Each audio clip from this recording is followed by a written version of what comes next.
Matt Breault, it's been 2 years before you got back to late model victory lane. How good does it feel to not only win, but dominate?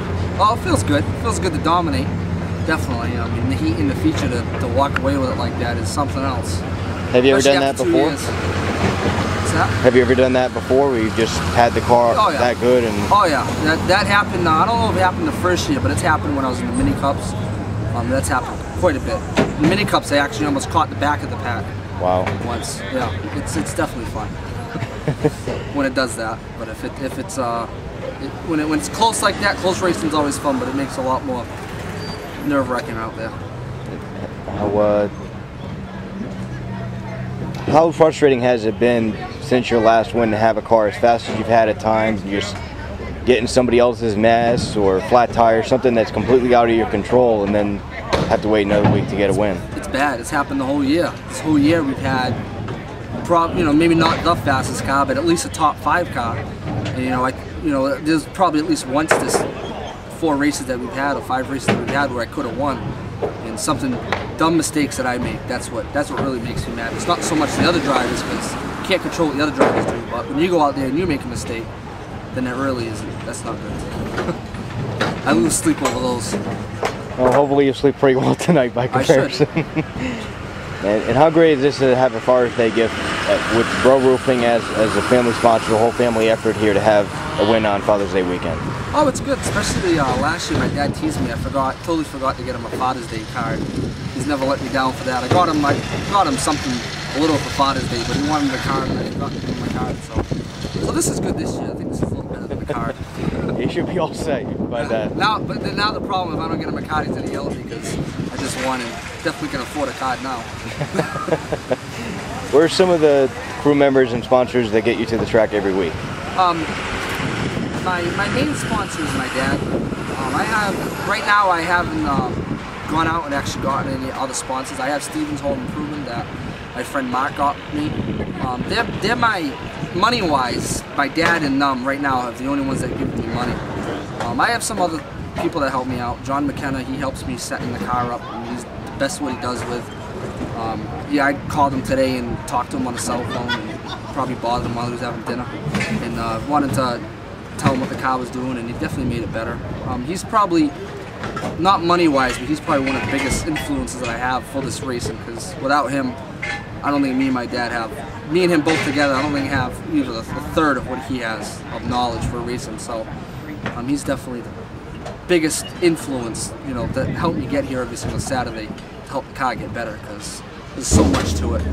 But money-wise, sponsorship-wise, if it wasn't for my dad, Breault Roofing, I would definitely not be here. I mean, literally wouldn't be here if it wasn't for my dad and for Breault Roofing.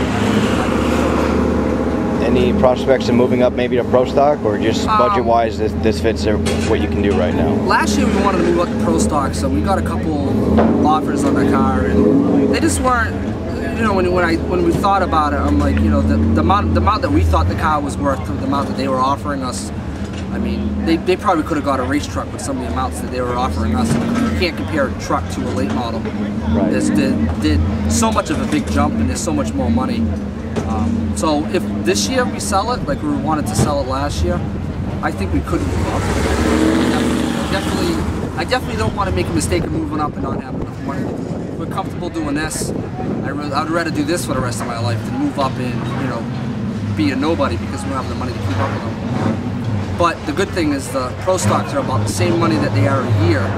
Yearly to race, they're very similar as long as you don't wreck. If you wreck, then you're talking a lot more money.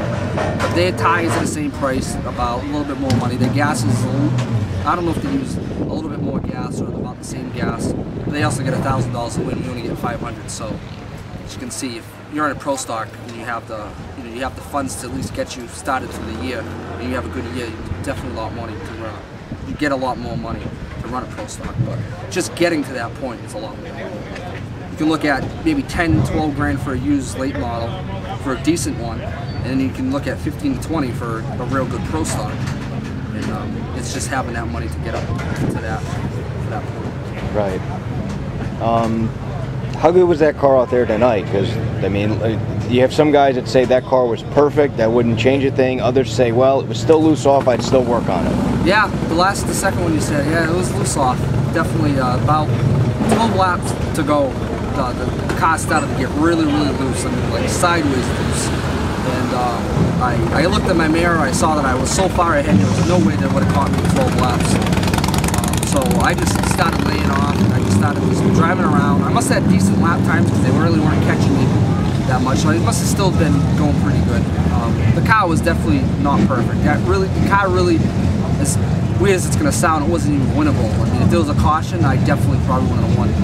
Or at least it would have been tough to win if there was a caution. So I'm very happy that there was no cautions and it went smooth. So we've got some work to do over the week. It's definitely not perfect yet, but it's never perfect. Yeah. If you talk to someone and it's perfect, and I don't know, I think they might be fibbing. They're too confident. You're always going to get better. My first year I had the fastest lap time. It still is 13:13. Right now we're doing like 13.5s right now, and that's how fast we are now. So as you can see, from my first year to now, we're a lot slower. We're all slower. So that either means that the track's different, or we're just all not as good as we were 2 years ago. So there's always improvement. There's never room for no improvement. You always need to improve. And some of that could have to do with changing around the engine program too. They try to. Do you think that maybe changed it too? Because you drive the track a little different with the AT cars, with the new cars that they allow. Yeah, that, or maybe with the crates. Was that with the crate that you were in the 13? Yeah, that's a crate motor. Yeah, oh, okay. The open motors you ain't gonna do a 13. Okay. Not even, you probably can't even win a race with open motor unless you get it down pat, and that's really hard to do. The AT cars, that was a good move on Seekonk because it brings more races. I mean, races to the track, but it's probably very hard for them to compete with us because their cars have like 50 less horsepower. And even though this isn't really a horsepower track, but you need, if we have 370 horse and they only got 330 or 340, it's going to be tough no matter how good their cars handle. It takes a lot, as you can see. It's usually Seekonk cars that are in front. You know, Seekonk non-AT cars. I know some guys have their own AT cars, but I think, I mean, I don't want to point fingers and be mean to anybody, but I think that was probably a bad mistake to change, if you race at Seekonk, to change into an AT car, unless you want to go other places. But to do it to try to be more competitive, I don't think it's going to happen right now. I mean, it might take a whole year for them to get up there, and they might never get up there. There's been AT cars here before, and they seem to all struggle with the horsepower. They get good lap times, but they seem to be struggling when we got restarts and stuff like that. So hopefully, I hope that they do good, because I know that they're a little bit more money in them cars and whatever. The only thing I'm jealous about them is they get the side exhaust. We got the ones in the back. When you got an AT car guy on the inside of you, it definitely rumbles your cage. Definitely a lot louder. It sounds a lot better. I think that Seekonk next year should allow us to have that exhaust coming out of the side, because it's definitely a lot better, I think. It sounds a lot better. Louder in my eyes is better. Well, I certainly agree with that. Does it make any difference as far as what you have for carbon monoxide inside the car? Does that help at all with the heat or anything underneath with the exhaust? I don't know. It could. If it's coming out the rear driver's side, it could. I mean, I don't know. I've never been in one of them cars to know if it's better. It's really not that bad for us. Yeah. You know, when I'm in my car, there's really not that much fumes. It stinks when, you know, if you have an AT car running on the side of you, not during racing, but, you know, when you're stopping, there's one next to you, my eyes start to water instantly because, you know, the octane and all the fuel and stuff. But it does the same thing if you have a regular Seekonk car in front of you, you know, while you're waiting to go out. So, yeah, I don't know.